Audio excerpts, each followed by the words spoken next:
السلام علیکم، ایک بار پھر ہم آپ کو خوش آمدید کہتے ہیں ویلا مصروف چینل میں۔ میں ہوں آپ کا ہوسٹ محمد اسماعیل۔ تو آج ہم جس ٹاپک پہ بات کرنا چاہتے ہیں اس کا تعلق قرآن مجید کے ساتھ ہے، قرآن مجید کی تلاوت کے ساتھ ہے۔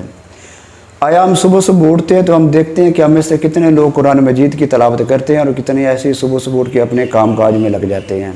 حالانکہ قرآن مجید کی تلاوت کرنا سب کے لیے باعث فضیلت ہے، باعث برکت ہے۔ دن کا آغاز اگر قرآن مجید کی تلاوت سے ہو تو وہ دن ہمیشہ اچھا ہی رہتا ہے۔ اللہ تعالیٰ کی رحمتیں برکتیں سارا دن اترتی رہتی ہیں۔ تو اسی سلسلے میں ایک چھوٹی سی نظم آپ کے حضور پیش کرنا چاہتا ہوں۔ تو اس میں نظم لکھنے والے نے، آپ اسے نظم کہہ سکتے ہیں، آپ اسے ایک چھوٹی سی فریاد کہہ سکتے ہیں، آپ اس کو نعت کہہ سکتے ہیں، آپ اسے کچھ بھی کہہ سکتے ہیں۔ تو بڑے اچھے انداز میں اس نے شکوے بیان کی ہیں کہ قرآن مجید ہم سے کیا کیا شکوہ کرتا ہے، قرآن مجید ہم سے کیا فریاد کر رہا ہے، قرآن مجید ہم سے کس چیز کی ڈیمانڈ کر رہا ہے اور ہم کیا کرتے ہیں۔ سب سے پہلی بات تو یہ کہ قرآن مجید اس لیے تو نہیں اتارا گیا، ہم تو کہ اسے غلاف، خوبصورت غلاف، خوبصورت خوشبو میں لپیٹ کر، خوبصورت خوشبو اور خوبصورت غلاف میں لپیٹ کر اسے الماریوں میں سجا دیا جائے سب سے اوپر والے کھانے میں۔ یہ قرآن مجید کی فضیلت نہیں ہے۔ ہم گھروں میں برکت ڈالنے کے لیے یہ کام تو کر لیتے کہ قرآن مجید کو اپنے گھر میں رکھنا باعث برکت سمجھتے ہیں، لیکن کبھی ہم نے اسے کھول کر پڑھنا گوارا نہیں کیا۔ اس لیے تو قرآن فریاد کرتا ہے ہم سے۔ ہم نے جب اپنی بیٹیوں کی شادی کرنی ہو تو قرآن مجید کو اس کے نیچے سے، اپنی بیٹی کو نیچے سے گزار کے رخصت کرتے ہیں تاکہ اس کی زندگی اچھے انداز میں رہے، لیکن ہمارے گھر میں پڑا ہوا قرآن مجید ہم سے کھولا نہیں جاتا۔ کیا قرآن مجید اس مقصد کے لیے اتارا گیا ہے؟ یا قرآن مجید ہم سے پوچھ رہا ہے کیا میں اس مقصد کے لیے اتارا گیا ہوں کہ جب کبھی آپ کا جھگڑا ہو تو صرف قسم لینے کے لیے مجھ پہ حلف لیا جائے؟ کیا قرآن مجید کا یہ کام رہ گیا ہے؟ بہت سارے سوال وہ کر رہا ہے ہم سے شکوے کر رہا ہے۔ یاد رکھے یہی قرآن مجید ہے جو ہمارے لیے نجات دہندہ ہے۔ ہم نے قبر میں جانا ہے تو یہی قرآن مجید ہمارا ساتھی ہے۔ یہ کب ساتھی بنے گا؟ کہ جب ہم دنیا کی زندگی میں اس کو پڑھیں گے۔ اسے گھر میں رکھنے سے ہی ہمارا ساتھی نہیں بننے والا، اس پہ حلف لینے سے ہی ہمارا ساتھی نہیں بننے والا۔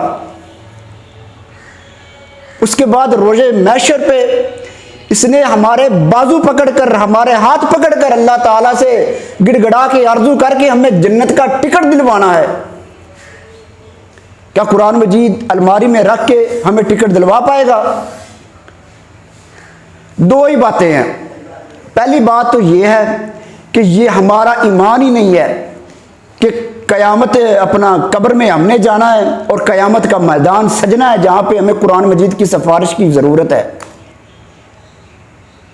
جب یہ چیزوں پہ ہمارا ایمان نہیں ہے تو ہم یہ بھی کہہ سکتے ہیں کہ جہنم اور جہنم، جنت اور جہنم پر بھی ہمارا یقین نہیں ہے۔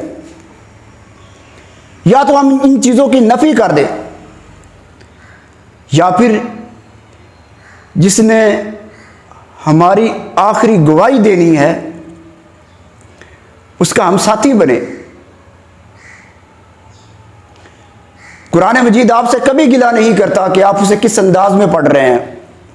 قرآن مجید کبھی نہیں کہتا کہ ہاں اسے اچھے انداز میں پڑھنا چاہیے، اسے سر میں پڑھنا چاہیے۔ ورتل القرآن ترتیلا، قرآن مجید میں بھی یہی لکھا ہوا ہے، اللہ تعالیٰ بھی یہ فرما رہے ہیں۔ قرآن ہم سے کہہ رہا ہے ورتل القرآن ترتیلا، قرآن کو رک رک کر اور اچھے انداز میں پڑھو جتنا کہ تم پڑھ سکتے ہو۔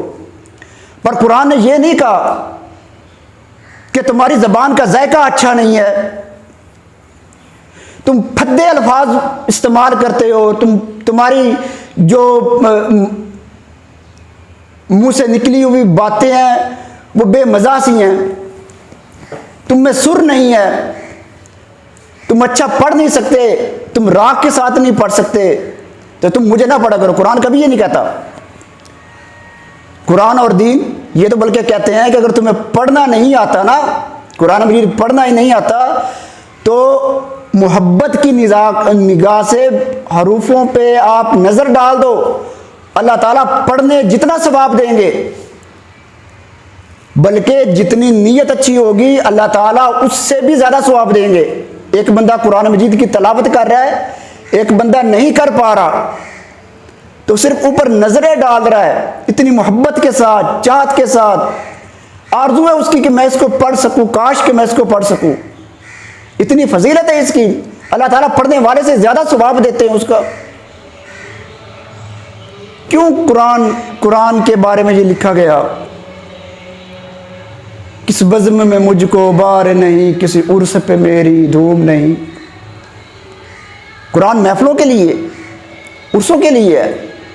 قرآن مجید سے اگر آپ برکت لینا چاہتے ہیں، اگر قرآن مجید کے ذریعے اپنے گھر کو رحمتوں اور برکتوں سے بھرنا چاہتے ہیں تو اس کی تلاوت کرنی پڑے گی، اسے گھر میں رکھنے سے برکتیں نہیں آنی۔ اگر آپ اپنی بیٹیوں کو ودا کر دیں قرآن کے نیچے سے تو اس کی زندگی میں برکتیں نہیں آنی۔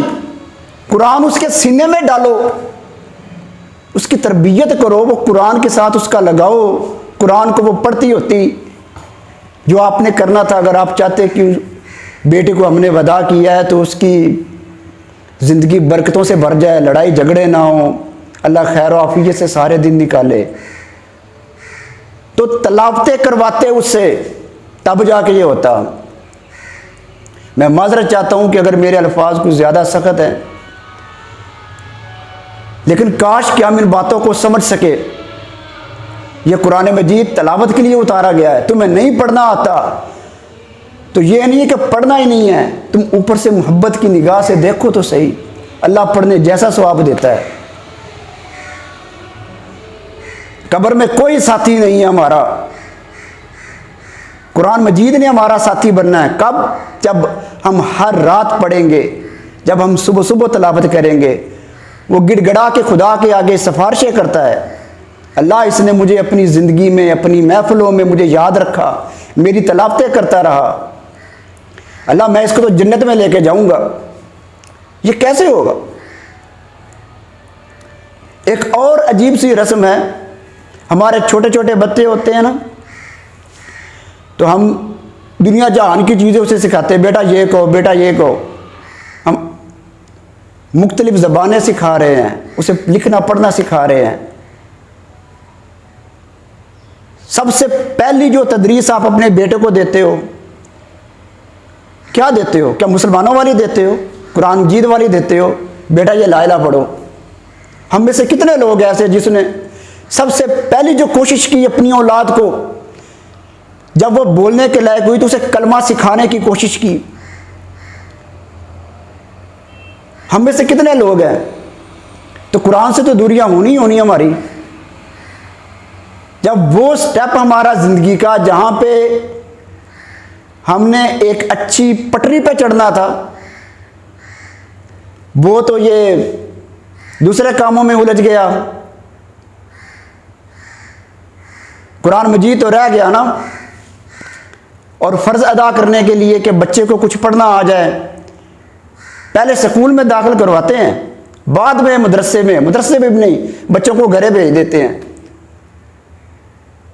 چلو بیٹا جاؤ سانٹی سے پڑھ کے آؤ، چلو قاری صاحب سے مسجد میں پڑھ کے آؤ۔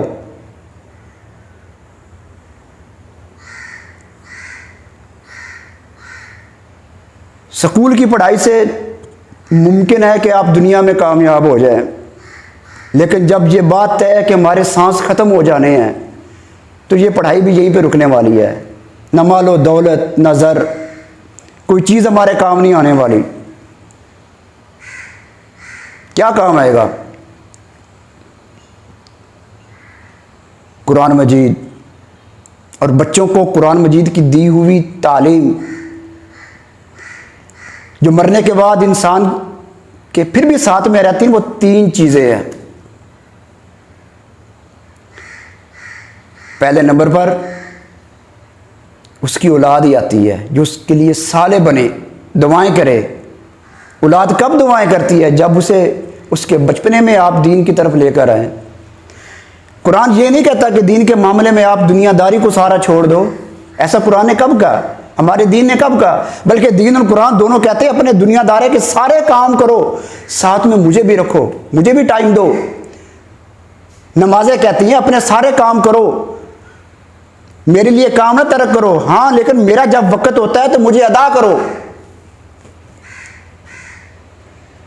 دین اور دنیا کو ایک کھانے میں لے کے چلیں گے تو پھر ہم کامیاب ہیں۔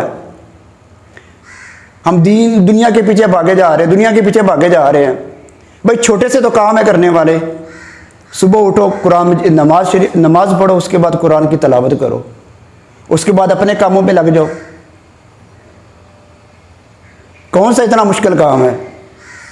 جب آپ اٹھ کے خود تلاوت نہیں کریں گے، نماز نہیں پڑھیں گے، تو کیا لگتا ہے جو چھوٹے چھوٹے بچے آپ کو دیکھ رہے ہیں وہ آپ کے راستے پہ چلیں گے؟ کبھی بھی نہیں چلیں گے۔ سوال ہی نہیں پیدا ہوتا کہ وہ بچے آپ کے راستے پہ چلے اور وہ دین کے راستے پہ چلے۔ وہ تو دنیا داری کے پیچھے، آپ ان کے سامنے بھاگ رہے ہو تو وہ بھی دنیا داری کے پیچھے بھاگیں گے۔ حضور اقدس علیہ الصلوۃ والسلام نے واضح طور پہ فرمایا، تائس عبد الدینار تائس عبد الدرہم، مال و دولت والا بندہ برباد ہوا، درم و دینار والا بندہ برباد ہوا۔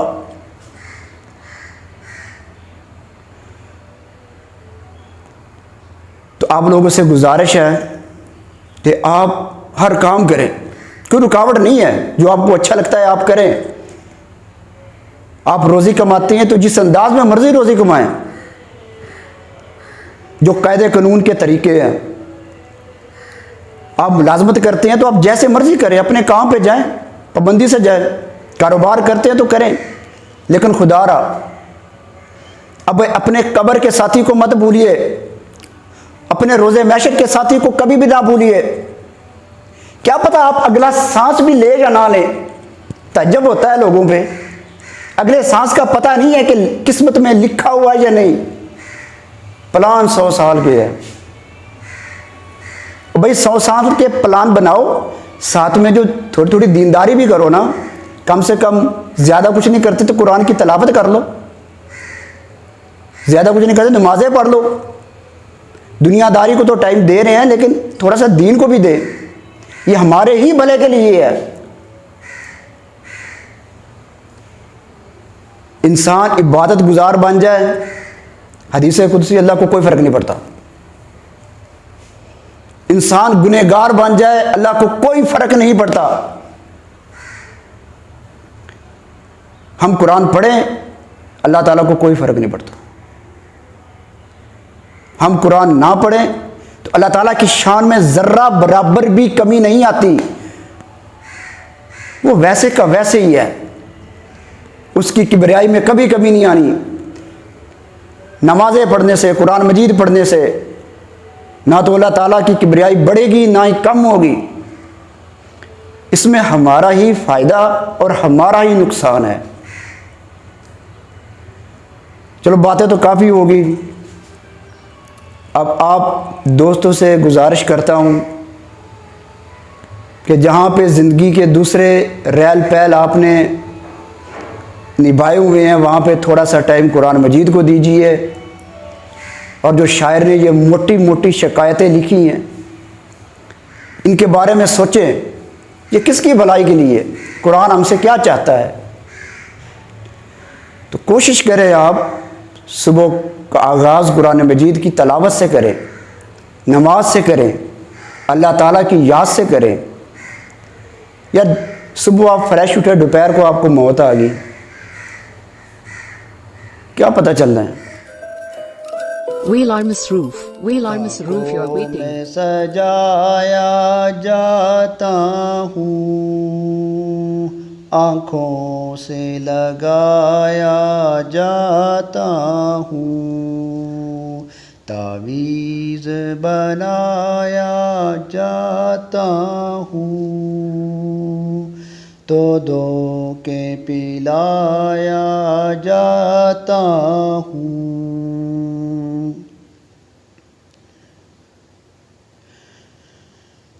جزدان حریر و ریشم کے اور پھول ستارے چاندی کے،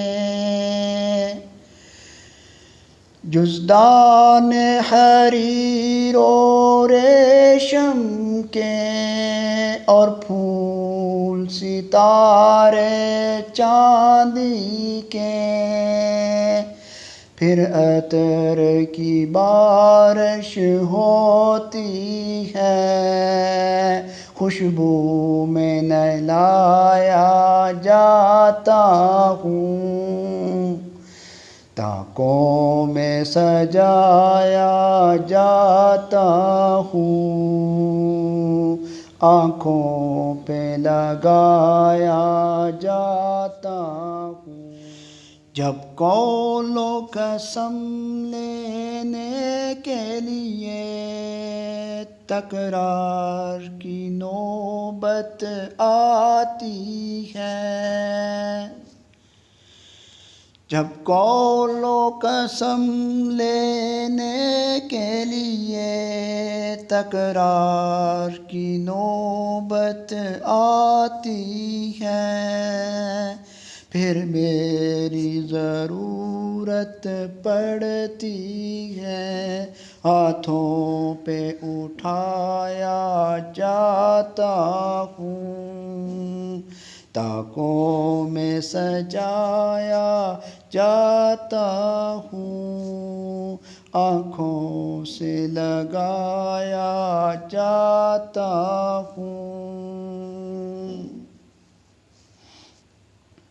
جس طرح سے طوطا اور مینا کو کچھ بول سکھائے جاتے ہیں، جس طرح سے طوطا اور مینا کو کچھ بول سکھائے جاتے ہیں، اس طرح پڑھایا جاتا ہوں، اس طرح سکھلایا جاتا ہوں، اس طرح پڑھایا جاتا ہوں، اس طرح سکھلایا جاتا ہوں، تعویذ بنایا جاتا ہوں، دو کے پلایا جاتا ہوں، یہ مجھ سے عقیدت کے دعوے قانون پہ راضی غیروں کے، یہ مجھ سے عقیدت کے دعوے قانون پہ راضی غیروں کے، یوں بھی مجھے رسوا کرتے ہیں، ایسے ہی ستایا جاتا ہوں، تاکوں میں سجایا جاتا ہوں، آنکھوں سے لگایا جاتا ہوں، دل سوز سے خالی رہتے ہیں، آنکھیں ہیں کہ نم ہوتی ہی نہیں، دل سوز سے خالی رہتے ہیں، آنکھیں ہیں کہ نم ہوتی ہی نہیں، کہنے کو تو ایک ایک جلسہ میں پڑھ پڑھ کے سنایا جاتا ہوں، کہنے کو تو ایک ایک جلسہ میں پڑھ پڑھ کے سنایا جاتا ہوں، طاقوں پہ سجایا جاتا ہوں، آنکھوں سے لگایا جاتا میں مجھ کو بار نہیں، کس عرس پہ میری دھوم نہیں، کس بزم میں مجھ کو بار نہیں، کس عرس پہ میری دھوم نہیں، پھر بھی اکیلا رہتا ہوں، مجھ سا کوئی مظلوم نہیں۔